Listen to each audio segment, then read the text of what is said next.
On a regular Monday morning, the bank was bustling with activity as customers conducted their transactions in an atmosphere of professionalism and formality. Among the crowd, Aja, a black woman and the newly appointed branch president, walked in wearing a casual outfit, jeans, a simple jacket, and sneakers. Her unassuming yet confident appearance stood out against the polished, luxurious surroundings of the bank. The room's energy changed slightly as Aja walked in. Workers behind the counter glanced at one another, their faces showing a mixture of surprise and veiled disapproval. Inquisitive and uneasy, other patrons in the waiting room started chatting among themselves, and some of them were openly staring. Her informal clothing appeared to be at odds with the formality expected in this setting.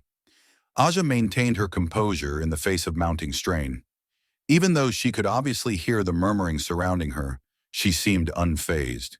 She could hear a mutter in the crowd that said, "She must have come to the wrong place." Ignoring the jest, Aja strode silently in the direction of the counter. Even as the implicit prejudices in the room became more apparent, there was a serene assurance in every action.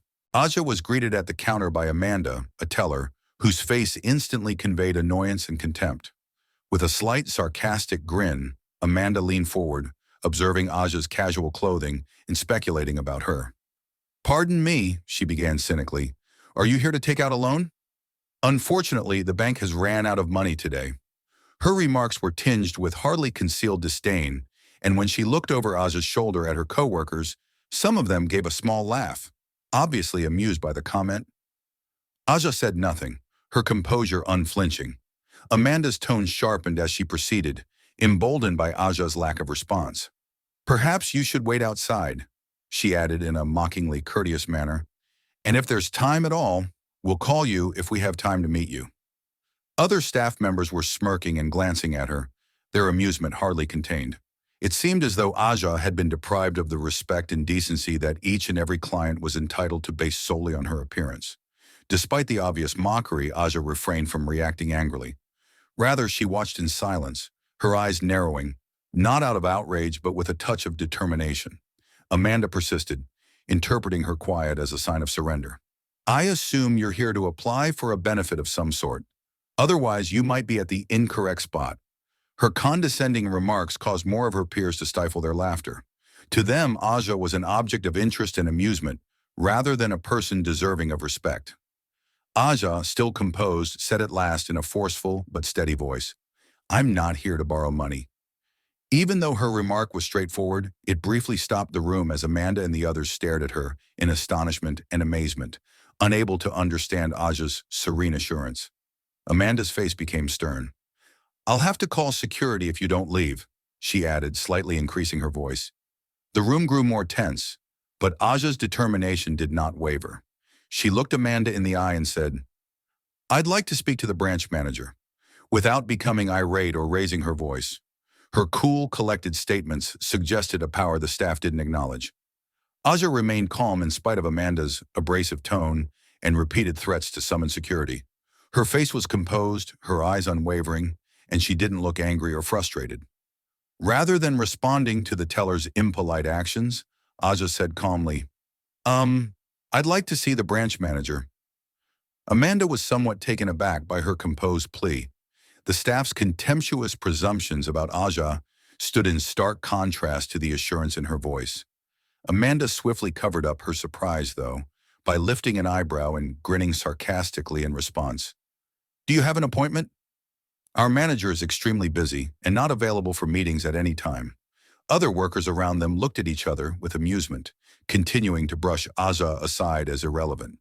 Amanda went on, "You'd better go wait outside instead of wasting our time." And the air was heavy with disdain. But some of the staff started to feel anxious about Aja's calm manner. There was something about her presence that demanded attention, even though they weren't really sure why.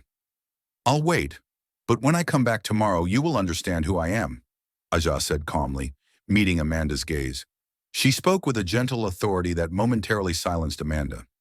Aja quietly promised to come back, then turned and left the bank with her head held high. The crew continued to whisper and chuckle quietly behind her, their derision stoked by their failure to recognize her for who she really was. Knowing that this was just the start of the changes she planned to make, Aja left with a sense of purpose and without giving up. After she was outside, she pulled out her phone and called Mr. Stevenson, the branch manager. As she introduced herself, there was a seriousness in her voice, which was firm but calm. "This is Aja. Hello, Mr. Stevenson. I need to talk about an event that happened at your branch, and I just left." Unexpectedly, Mr. Stevenson remembered her name right away. Although he was aware of her recent appointment, he had not anticipated her surprise visit. "Did you just visit my branch, Aja?" "What happened?" he inquired in a worried tone. Aja gave a detailed account of her encounter, detailing the staff's impolite and prejudiced actions. She underlined, "This isn't just a personal matter. It reflects a deeper issue within the culture of your branch." Mr. Stevenson was very upset and shocked by what she said. He was astounded when Aja described the contemptuous and prejudiced treatment she had experienced at his branch. He was shocked and extremely sorry, and he found it difficult to comprehend how such unprofessional behavior, particularly against the person assigned to head the branch, could have happened. He uttered the words, "Aja, I am truly sorry for what you went through," in a ton of regret. "I've heard minor complaints about the staff's behavior before, but I never imagined it could be this severe here. This isn't just about me. It's about the culture here, a culture that allows such blatant disrespect and bias to go unchecked," Aja said calmly but resolutely. "I can only imagine how other customers could feel if this is how I was handled." Mr. Stevenson promptly consented to act after realizing the seriousness of the issue. "You're entirely correct, Aja. We must deal with this right away," he stated in a loud and determined voice. "Tomorrow morning, I'll set up a meeting with every employee. You'll be able to address the team directly and establish the tone for what this branch should become." Feeling that this was the first step toward real transformation, Aja thanked him and hung up. When all of the bank employees assembled for the staff meeting the following morning, the atmosphere in the conference room was strained. As they pondered the reason for the meeting, the room was filled with whispers and interested looks. The suspense was increased by Mr. Stevenson's silence, sitting at the head of the table in his unreadable countenance. Aja walked confidently into the room as the door opened. She was instantly identified by the staff as the woman they had made fun of the day before. Some sat transfixed, not knowing what to anticipate, while others started whispering in surprise. Aja moved to the head of the table without thinking, set her things down, and sat down in the chair that was customarily Mr. Stevenson's. Mr. Stevenson stepped up and spoke to the group, and the room went quiet. "Everyone, I'd like you to meet Aja, our new branch president." The room was rocked by what he said. The staff members who had made fun of her the previous day became pale, their shame evident on their faces. Aja's presence demanded attention as she looked around the room with a composed yet strong gaze.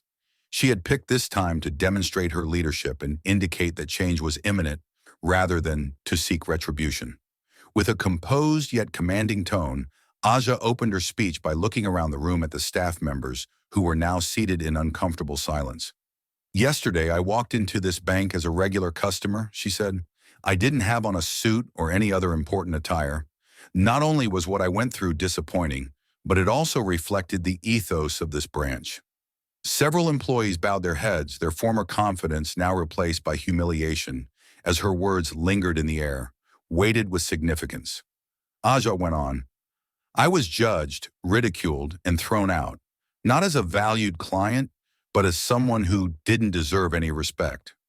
It's a systemic issue rather than only a personal one if you treat individuals in this way, based solely on their appearance."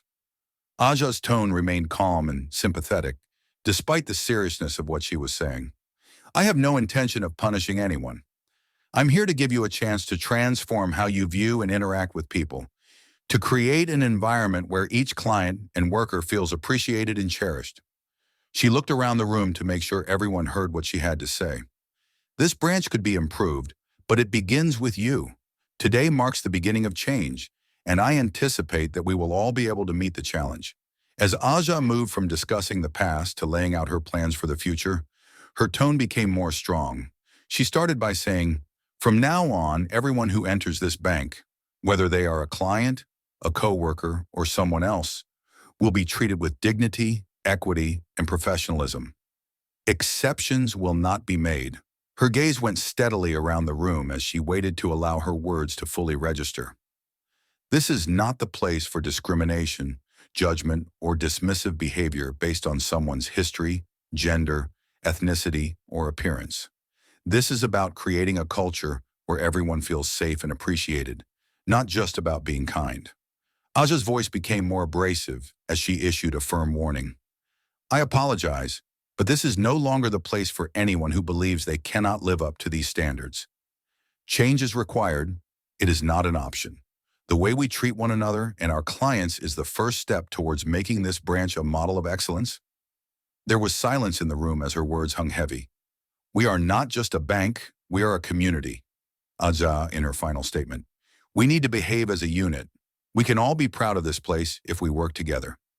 She was unwavering in her resolve. Change was not negotiable. Aja ended her speech with a firm and inspirational vision. This bank will not just be a place of transactions, she stated. In this community, safety, justice, and respect shall be the main priorities in all that we do. Every client should feel appreciated as soon as they enter our establishment, regardless of their identity or appearance. Her tone struck a mix between firmness and compassion, and her remarks held a weight that left no space for doubt. This is about transforming our society, not just about altering behavior. Together, we will create an atmosphere where each worker is proud of their job and each client is treated with dignity. The team was profoundly moved by Aja's stirring speech, and many were now clearly impacted. They understood that this was not just a scolding, but rather the start of a change that required their whole attention. Aja looked around the room steadily as she finished. This is our chance to create something better, and it starts now. Her vision, which had a significant impact on the team and signaled that change was now required rather than optional, signaled the beginning of a new age. Thanks for watching, and don't forget to hit the like button and subscribe for more captivating stories.